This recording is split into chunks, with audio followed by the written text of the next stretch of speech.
하나님 말씀 함께 찾아 읽도록 하겠습니다. 하나님 말씀은 신약성경 누가복음 8장 22절에서 25절까지의 말씀입니다. 하나님 말씀 누가복음 8장 22절에서 25절까지의 말씀입니다. 제가 가지고 있는 성경으로는 신약성경 104페이지에 있습니다. 누가복음 8장 22절에서 25절까지의 넉 절의 말씀인데요. 우리 함께 한 목소리를 읽으실까요? 다시 한 번 더 누가복음 8장 22절에서 25절까지입니다. 함께 읽습니다. 하루는 제 아들과 함께 배에 오르사 그들에게 이르시되 호수 저편으로 건너가자 하시매 이에 떠나 행선할 때에 예수께서 잠이 드셨더니 마침 광풍이 호수로 내리치매 배에 물이 가득하게 되어 위태한지라. 제 아들이 나와 깨어 이르되 주여 주여 우리가 죽겠나이다 한데 예수께서 잠을 깨사 바람과 물결을 꾸짖으시니 이에 그쳐 잔잔하여지더라. 제들에게 이르시되 너희 믿음이 어디 있느냐 하시니 그들이 두려워하고 놀랍게 여겨 서로 말하되 그가 누구이기에 바람과 물을 명하매 순종하는가 하더라. 아멘. 누가복음 강해 59번째 시간입니다. 제야도 사건이란 제목으로 이무신 목사님 말씀 전해 주시겠습니다.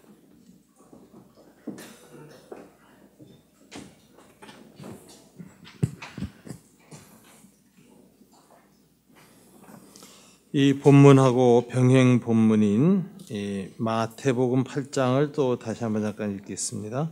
교독을 할 때요. 마태복음 8장 18절부터 27절까지 교독을 하겠습니다. 제가 읽습니다. 예수께서 무리가 자기를 에워싸는 것을 보시고 건너편으로 가기를 명하시더라.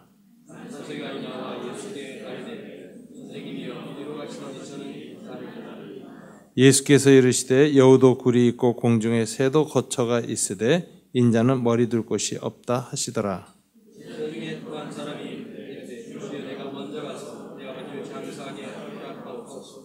예수께서 이르시되 죽은 자들이 그들의 죽은 자들을 장사하게 하고 너는 나를 따르라 하시니라. 바다에 큰 놀이 일어나 배가 물결에 덮이게 되었으되 예수께서는 주무시는지라.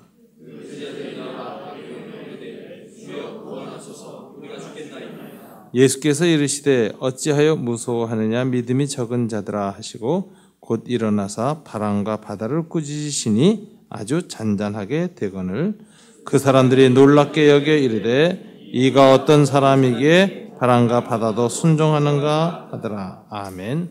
기도하겠습니다. 하나님 아버지 감사합니다.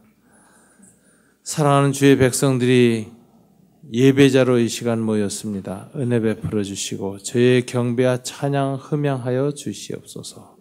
무엇보다 이 시간 말씀 듣는 시간입니다. 우리의 마음을 주님 앞에 올려놓습니다.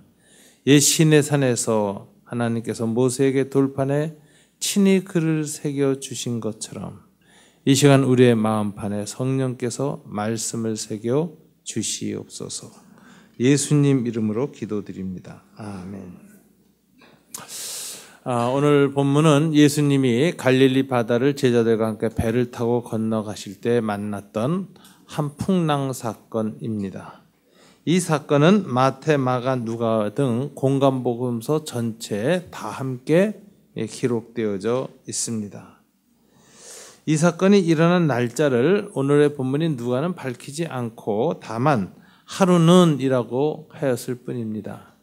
그런데 병행 본문인 마가복음에 보면 이 사건은 예수님이 씨 뿌리는 비유를 말씀하시고 그날 저녁에 제자들에게 갈릴리 바다를 건너가자라고 말씀하셔서 그 상황에서 일어난 사건이라는 것을 이야기하고 있습니다. 이렇게 이 마가복음, 누가복음, 마태복음이 다 이 사건을 공히 기록하고 있는 사건입니다만은 조금 특이한 것은 이 마태복음입니다. 마태복음은 이 사건을 기록하면서 다른 사건들과 연결시켜서 이 사건을 기록하고 있습니다. 그래서 마태복음에는 독특한 표현이 나오는데 제자들이 따랐더니 바다에 큰 놀이 일어났다. 이렇게 24절에서 얘기를 해요. 제자들이 따랐더니 이 따랐더니란 단어가 다른 복음서하고는 달리 이 사건을 연결시키는 아주 중요한 역할을 합니다. 그러면 그 앞에 문장들을 보면 제자들이 주님을 쫓을 때 두 사람과 대화하는 모습이 나오고 그 대화의 내용이 주를 따르는 자가 가져야 할 각오에 관해서 주님이 가르치신 내용이 나옵니다. 그래서 그 앞에 본문들을 제자도에 관한 교훈 이렇게 말하는 본문이거든요. 먼저는 서기관 중에 하나가 주님을 쫓겠다고 했습니다. 그런데 주님은 그 사람들의 마음속을 꿰뚫어 보시는 신적 통찰력이 있으셨거든요. 그래서 이 서기관이 주를 쫓겠다고 할 때 어떤 동기로 쫓는지를 아셨어요. 이 서기관은 예수님이 대단히 큰 영향력을 일으키고 있는 신흥 정말 랍비인 걸 알고 랍비의 제자가 되길 원했습니다. 그래서 이 서기관의 마음속에는 예수를 따를 때 겪게 될 앞으로의 모든 고난, 아픔 이런 것에 대한 전혀 준비가 안 되고 그저 당대의 젊은 랍비로 선풍적인 인기를 일으키고 있는 이 영광만 보고 제자가 되려고 했던 것 같습니다. 그래서 주님이 아주 단호하게 이야기를 해주지요. 인자는 머리 둘 곳이 없다 하면서 너는 고난이 준비가 안 돼 있기 때문에 나를 쫓을 수 없다라고 이렇게 이야기합니다. 이제 두 번째는 또 무슨 제자가 나오냐. 21절에 보면 8장 21절에 서기관이 아니라 이미 고난을 각오하고 제자가 되기로 했고 주님이 제자로 받아들인 사람들 중에 한 사람이 이렇게 말합니다. 제가 주를 쫓겠습니다마는 먼저 가서 우리 아버지 장례를 치르고 돌아오게 해주십시오. 이렇게 얘기를 합니다. 주님은 이 제자를 이렇게 보면서 이것은 외견상 거절할 일이 아닙니다. 그잖아요. 주님을 쫓을 때 먼저 장례를 치르고 쫓겠다. 능히 받아들일 수 있는 얘기인데 오늘 주님은 의외의 반응을 보이십니다. 그 이유가 뭘까요? 이 제자의 마음을 들여다보셨을 때 항상 이 제자에 고질적인 문제가 있다는 걸 아셨기 때문에 이번 기회에 이것을 단단히 가르쳐 주시고 다른 제자들에게도 교훈을 삼기 위해서 아주 의도적으로 극단적인 이야기를 주님이 오늘 하십니다. 이걸 교훈적인 사건 이렇게 얘기하는데 이 제자의 문제점 뭐냐? 항상 주님을 쫓는데 자기에게 급한 일이 생기면 항상 그 일을 먼저 하는 거예요. 우리 이런 사람들은 우선순위가 뒤바뀐 사람 그러는데 우리가 누군가와 함께 팀 미션이나 일을 할 때 이런 사람이 있으면 참 힘듭니다. 이 사람은 항상 급한 일이 너무 많어. 그래서 이런 일 저런 일 아주 급하다 얘기하는데 그때마다 안 들어줄 수 없고 허락을 하는데 그게 지나친 사람들이 있어요. 주님한테도 이 제자가 아마 이런 스타일이 아니었나 싶어요. 그래서 이렇게 돼가지고서는 주님의 제자로서 살아가지 못하고 주님이 부탁하신 지상명령도 성취할 수 없다 하는 걸 아셨는지 주님이 의도적으로 제자들한테 우선순위를 분명히 해야 한다는 걸 오늘 강조해서 가르쳐 주셨습니다. 그래서 죽은 자들이 그들의 죽은 자들을 장사하게 하고 너는 나를 따르라 이렇게 명령하세요. 그러니까 주님을 쫓는다는 것은 구원과 생명과 이 부활의 영광을 향한 쫓음인데 죽음 뒤처리하는 것을 지금 이 예수님을 따르지 않는 그런 사람들이 감당하게 하고 너는 그보다 더 중요한 가치 우선순위가 있는 이 일에 헌신하라 이렇게 주님이 말씀하신 걸 보면 이 주님이 우선순위를 강조하셨다는 걸 알 수 있습니다. 주님이 모든 제자에게 다 이렇게 극단적인 요구를 하지는 않습니다. 그러나 이것은 아마 교훈적으로 이렇게 하시지 않았나 이렇게 봅니다. 그래서 이 바다에서 큰 놀이 일어나는 사건이 일어나기 전에 바로 직전에 주님과 갈릴리 바다 건너편에서 제자도에 관한 이야기를 2번을 하셨고 말씀으로 가르쳐 주셨습니다. 그런데 오늘 마태는 큰 놀이 일어나서 풍랑이 일어난 이야기를 기록할 때 23절에서 바로 배에 오르사 제자들이 따랐더니 바다에 큰 놀이 일어났다 이렇게 말함으로써 이 바다에 큰 놀이 일어난 사건은 무엇의 결과이느냐? 예수를 좇은 것에 대한 결과로 일어났다. 이렇게 설명을 해요. 그래서 주님의 제자로 따를 때 큰 위기를 겪게 된다.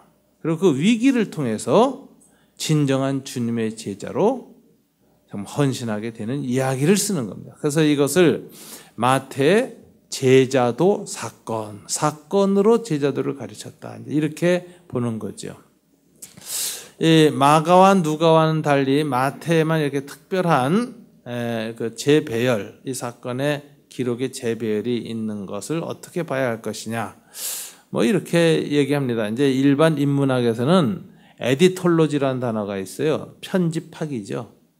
누군가가 무슨 사건을 놓아서 새롭게 이렇게 재배열해서 편집할 때 생각나는 대로 아무렇게나 하지 않는다는 거예요. 무슨 의도를 가지고 편집한다는 거죠. 그래서 편집적 구도 자체가 메시지다 이렇게 얘기를 하거든요.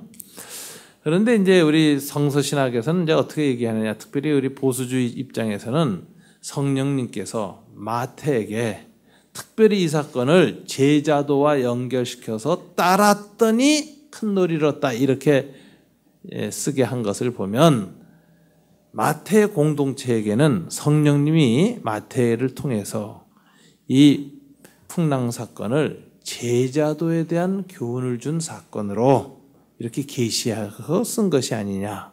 그런 관점에서 해석하고 이해하는 것이 바람직하다. 이렇게 볼 수가 있는 것입니다. 저는 이 누가복음의 기록도 그대로 보지만 오늘은 조금 마태복음의 이 제자도 교훈이라는 관점에서 이 본문을 보는 게 훨씬 그 의미를 우리에게 풍부하게 해준다라고 생각해서 그 관점에서 좀 말씀을 전하겠습니다. 예수를 따르는 제자들을 이 풍랑 사건을 통해서 어떤 제자도를 배웠을까요? 우선 제자들의 똑같은 반응이 두 번 일어나는 걸 볼 수 있습니다. 이 사건을 통해서 제자들은 두 번 놀랍니다. 두 번의 놀람. 첫 번째 놀람은 23절부터 24절에 나옵니다. 행선할 때 예수께서 잠이 드셨더니 마침 광풍이 호수로 내려침에 배에 물이 가득하게 되어 위태한지라 제자들이 나와 깨어 이르되 주여 주여 우리가 죽겠나이다 한데 마가복음은 이에 제자들에게 이르시되 어찌하여 이렇게 무서워하느냐 너희가 어찌 믿음이 없느냐. 제자들이 주님을 쫓을 때 제일 먼저 부닥친 사건은 어떤 사건이었습니까? 바로 죽음의 공포와 직면하게 되는 사건이었습니다. 이 당시 그 갈릴리 호수에는 이런 광풍이 자주 임합니다. 우리가 이 갈릴리 호수의 해수면이 지중해 해수면보다 수면이 200m 아래예요. 그리고 이제 사해 바다는 400m 아래입니다. 그래서 이제 이 요단강은 200m에서 400m로 내려가면서 형성된 강이에요. 그러니까 이 해수면보다 낮다는 건 굉장히 특이한 호수죠, 갈릴리 호수가. 그런데 그 삼면의 바다가 전부 골란고원으로 에워싸여지는 큰 산맥입니다. 그래서 지중해 연안에서 해풍을 입은 바람이 이렇게 왔다가 이 골란고원을 만나면서 비와 눈을 많이 내립니다. 그래서 이제 갈릴리 호수에 수량이 풍부한 물이 생기는 것인데 그 골란고원 위쪽에 예수님이 변화했던 산이 헬몬산이 있는데 그 헬몬산은 일본의 후지산처럼 항상 산 정상이 눈으로 뒤덮여 있는 그런 설산입니다. 반대로 이 사막에서 이제 뜨거운 바람이 휙 불어오면 이게 골란고원을 딱 올라갔다가 내려가는데 이 골란고원에서 갈릴리 바다를 향하여서 골짜기가 깊어요. 이게 와디라고 하는데 이스라엘 산의 골짜기는 굉장히 깊습니다. 그래가지고서는 그 골짜기를 따라서 바람이 휙 내려가면 골짜기를 따라 내려가면서 이 바람이 돌개바람으로 변해요. 회오리로. 그리고 이 골짜기를 따라오는 회오리가 내려가서 이 갈릴리 바다를 탁 치면은 이게 마치 그 큰 바위돌을 던지면은 그냥 철렁하고 쓰나미 같은 거 일어나는 것처럼 큰 풍랑이 순식간에 일어나는데 요게 그 배가 지나가는데 그 옆을 갖다 때려버리면 그냥 배가 순식간에 뒤집힙니다. 그래서 오늘 본문이 바로 그런 상황이에요.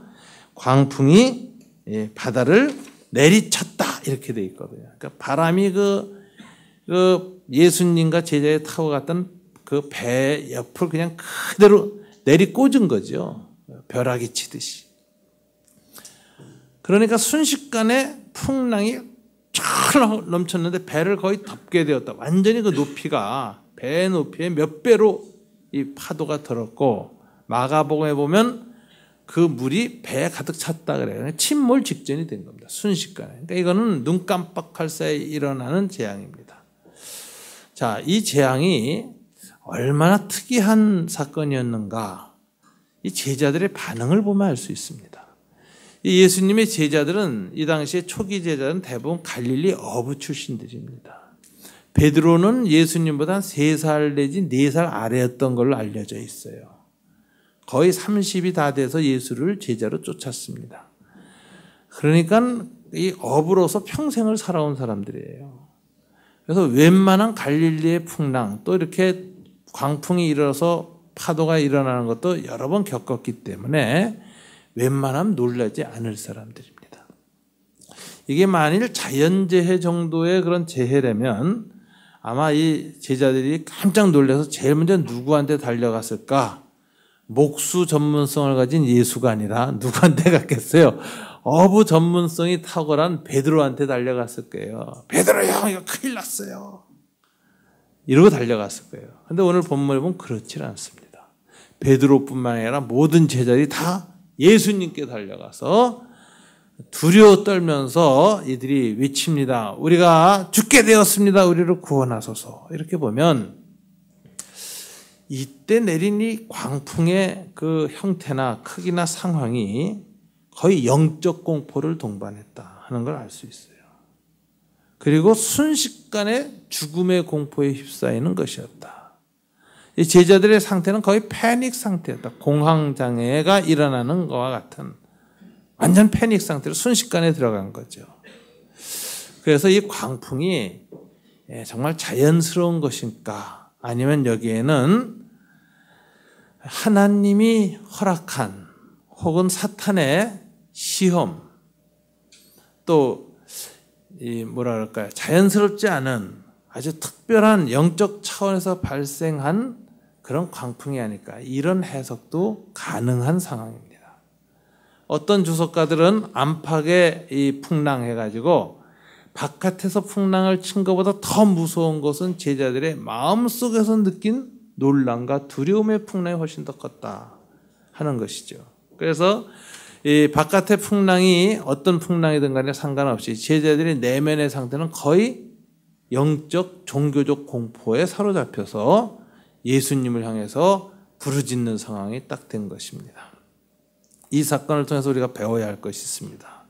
따랐더니 풍랑이 일었다. 이 말은 뭘 얘기할까요? 저와 여러분이 예수를 쫓을 때 각오해야 되는 것이 있습니다. 예수님을 진지하게 그냥 구원받은 한 신자로서만 쫓으면은 큰 문제 없이 그냥 살다가 천국 갑니다. 그런데 여러분들 가운데 누가 나 예수님의 제자로서의 삶을 살겠다. 나의 삶 전체를 주님 앞에 맡기고 주님의 뜻을 이루는 삶을 살겠다라는 성숙한 깨달음과 정말 구도자적인 헌신이 일어나서 결단을 시작하면은 무슨 일이 닥치느냐. 초기에 누구나 겪게 되는 일이 있는데 죽을 것 같은 공포와 환난에 휩싸인다는 거예요. 이걸 피할 길은 없다는 겁니다.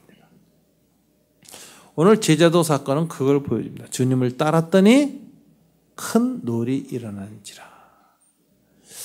그래서 나는 주님의 제자로는 살지 말아야지 이렇게 생각하는 분도 계시겠지만 그게 또 마음대로 안 돼요. 은혜를 받으면 그렇게 주님 앞에나 주님 따라 살겠다고 주님 뜻대로 살겠다고 헌신하게 돼 있고 그런 헌신을 한 사람은 맨 첫 번째 테스트 관문을 돌파하는데 이게 죽음의 공포를 직면하게 된다는 거예요. 피할 수 없다. 그래서 제자도의 첫 번째 특징이 제자로서의 삶, 치러야 할 대가는 고난이다. 그리고 그 고난의 핵심은 죽음이다라는 거예요. 죽음에 대한 공포를 극복하지 못하고서는 주님의 제자가 될 수 없습니다. 죽음에 대한 공포를 그리스도 안에서 극복하지 못한 사람은 나중에 따르다가 배교자가 됩니다. 그렇기 때문에 우리는 내가 주님의 제자로서 어떤 자세를 가지고 주님을 쫓기 시작할 것인가에 대해서 우리 자신을 돌이켜보게 하는 본문이 오늘의 본문입니다. 이 사건은 제자도의 본질을 보여주고 있습니다. 주님은 자기를 쫓으려는 제자들을 향해서 뭐라고 말씀하셨지요?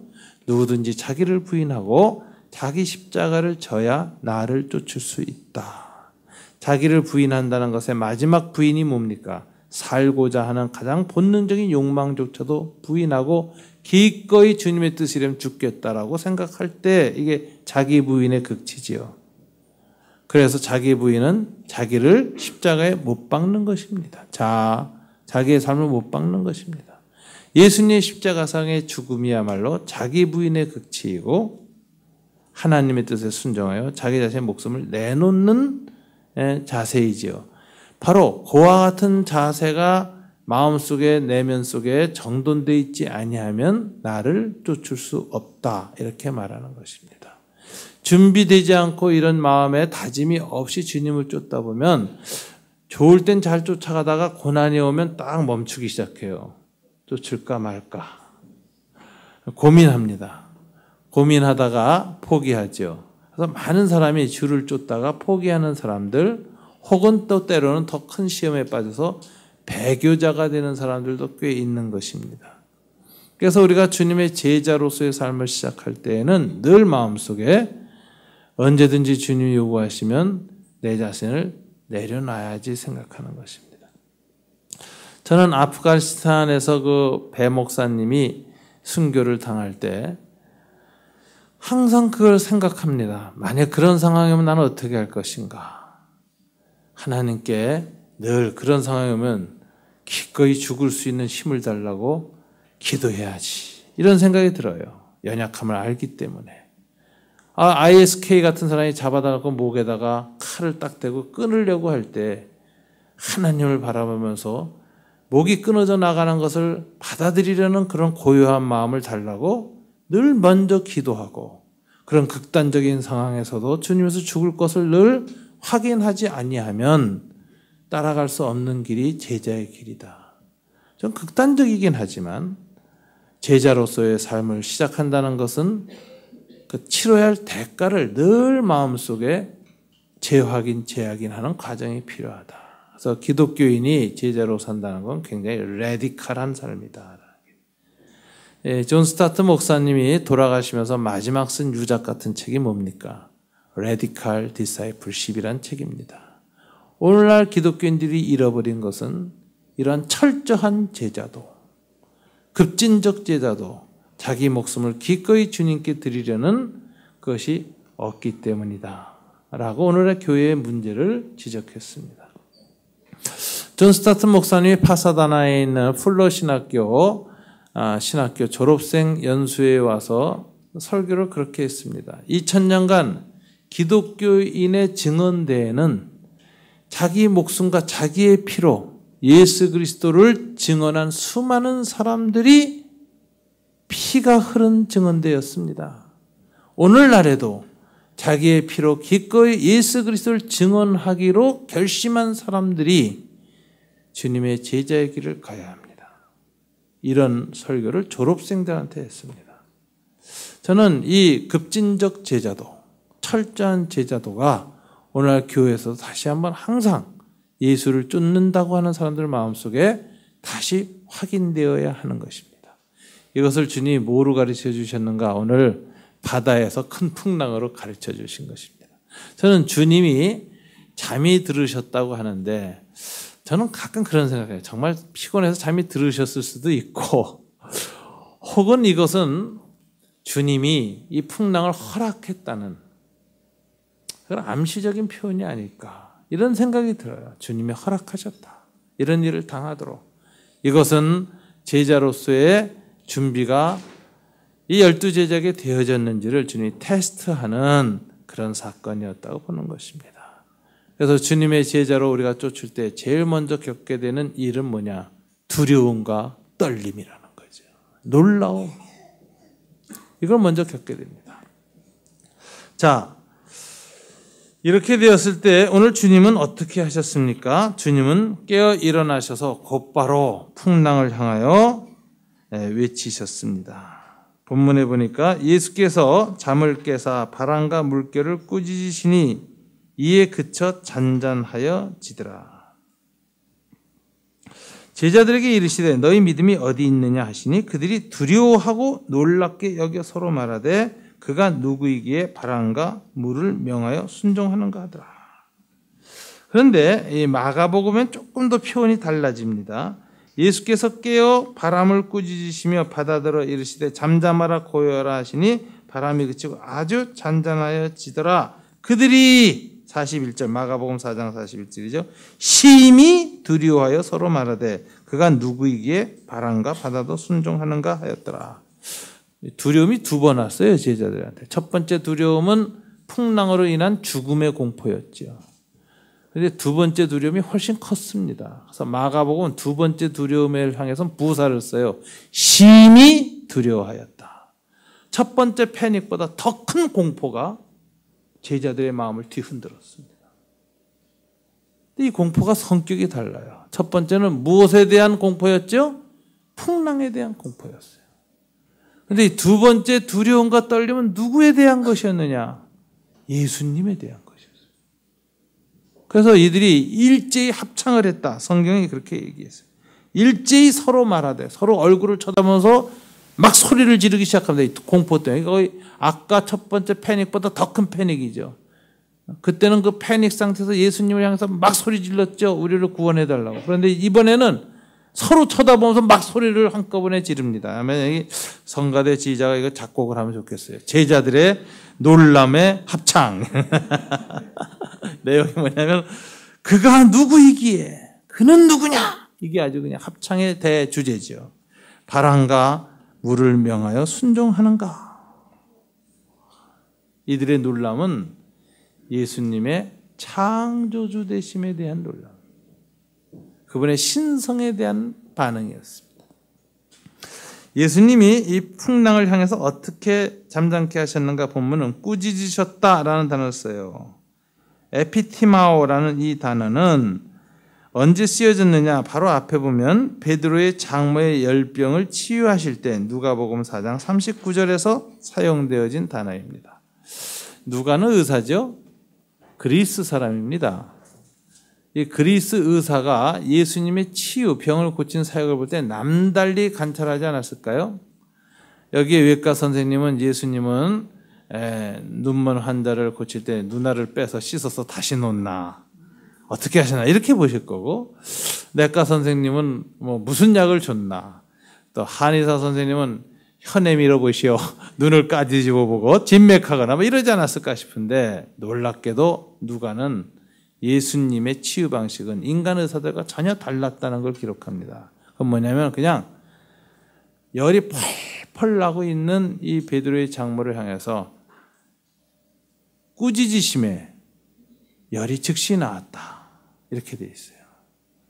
꾸짖으심에 열이 즉시 나왔을 뿐 아니라 이 장모는 이 치유하는 과정, 회복 과정도 거치지 않고 발딱 일어나 즉시 일어나 예수님께 음식을 대접했다. 수정 들었다. 이렇게 돼 있어요.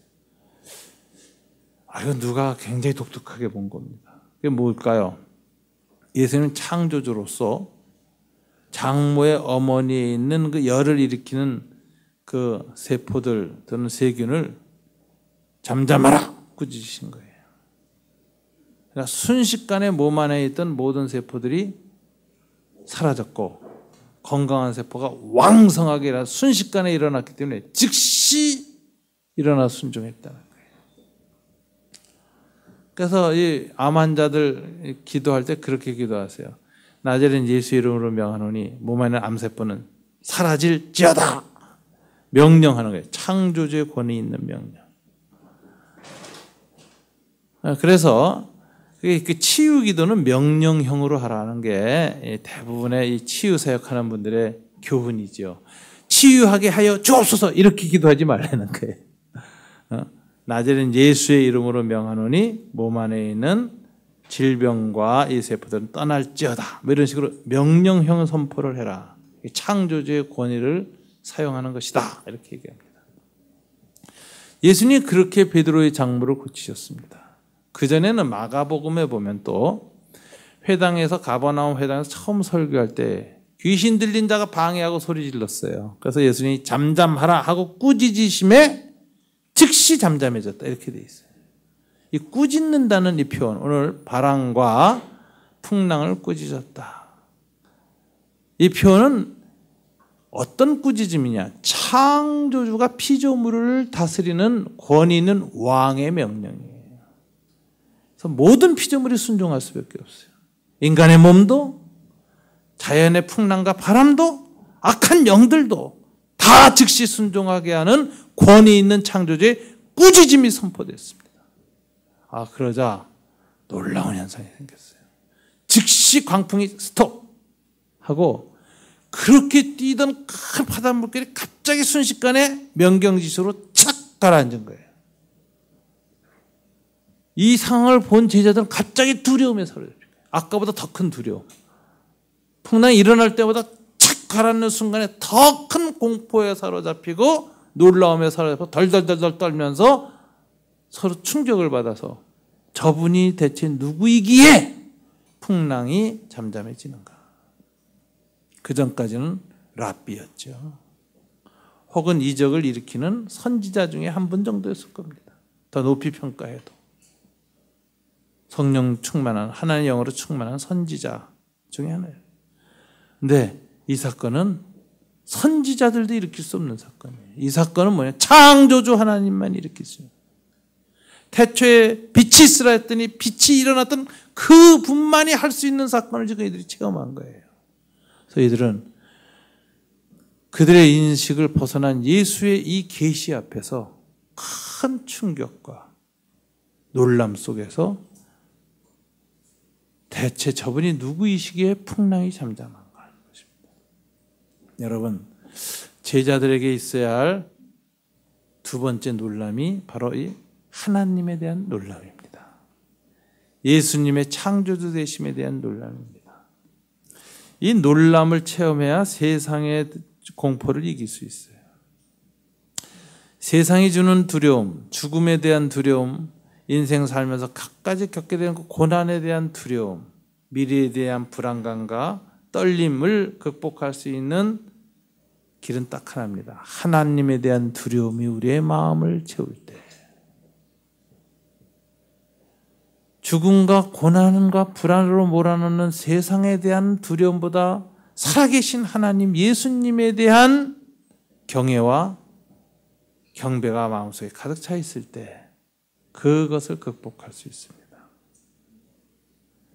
그래서 우리는 항상 예배 시간에 하나님 앞에 기도하는 것 중에 하나가 내가 경배하는 이분이 존경하는 친구, 어떤 구원자, 나를 돕는 분, 헬퍼 이런 개념을 떠나서 더 근원적인 것, 이분은 나를 창조하신 하나님입니다.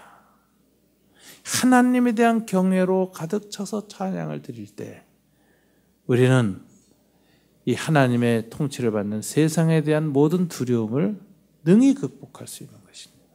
제자들의 본질은 창조주 하나님에 대한 경외함으로부터 시작하는 것입니다. 이것을 반복해서 체험하고 기억하고 하나님에 대한 놀라움, 하나님에 대한 두려움을 직면하는 사람들은 세상의 두려움을 능히 이길 수 있는 것입니다. 성경을 읽을 때마다 감사한 것은 성경을 읽을 때마다 내 상상을 뛰어넘는, 내 경험을 뛰어넘는 창조주 하나님이 말씀 안에서 내게 크게 다가올 때 그 앞에서 내가 그분을 향해서 무릎 꿇고 하나님에 대한 고백과 인정과 찬양과 경배와 기도가 있을 때 그것이 우리를 세상을 향한 두려움을 넘어가게 하는 힘이 된다는 것입니다. 승리는 골방에서 일어납니다. 승리는 예배의 자리에서 일어납니다. 승리는 묵상할 때 일어납니다. 하나님에 대한 두려움이 우리를 가득 채울 때 우리는 세상의 공포를 극복할 수 있습니다. 그래서 제자들이 따랐더니 큰 놀이 일어났고 큰 두려움에 빠졌지만 더 큰 두려움, 창조주 하나님의 능력을 체험하는 두려움이 마음을 사로잡았을 때 이들은 죽음도 세상도 이기는 제자의 길을 가기 시작한 것입니다. 오늘 이 아침 주님 앞에 모이는 우리들의 삶 속에 늘 이 하나님에 대한 깊은 경외가 가득 차서 우리로 하여금 세상의 두려움을 이기는 승리하는 삶의 여정을 계속하게 되시기를 우리 주님의 이름으로 축원합니다. 기도하겠습니다. 이 하나님을 의뢰합니다. 이 시간 이 하나님을 바라봅니다. 내 마음속에 희미해졌던 것, 내 마음속에 하나님의 크심보다 더 크게 느껴졌던 세상의 크기가 사라지게 도와주십시오. 우리의 삶에 크게만 느껴졌던 삶의 위기보다 더 크신 하나님을 바라볼 수 있도록 이 시간 내 마음을 주장해 주십시오. 우리 다 함께 기도하겠습니다.